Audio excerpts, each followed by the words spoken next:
గుర్రానికి తెలియకుండా తోక ఊపుతుందా? లేదు కదా. తోకే గుర్రాన్ని ఊపిందంటే చిన్న పిల్లోడు కూడా నవ్వుతాడు.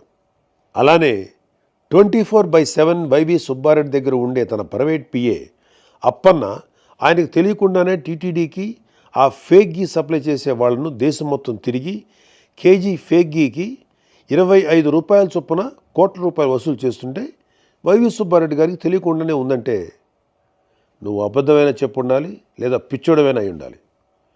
మనందరికీ తెలిసి సుబ్బారెడ్డి మానసిక స్థితి 2020 నుంచి ఇప్పటి వరకు బాగానే ఉంది.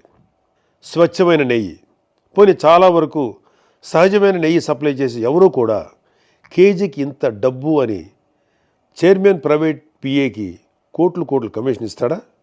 ఒక ప్రైవేట్ పిఏ అయిన అప్పన్నని జైల్లో పెట్టిన సిట్, 36 మందిని నేరస్తులుగా ఛార్జ్షీట్లో పెట్టిన సిట్, మొత్తం 250 కోట్ల రూపాయల స్కామ్ జరిగింది అని చెప్పిన సిట్ ఎందుకు అప్పటి చైర్మన్ వైవి సుబ్బారెడ్డి పేరును ఛార్జ్షీట్లో పెట్టలేదు?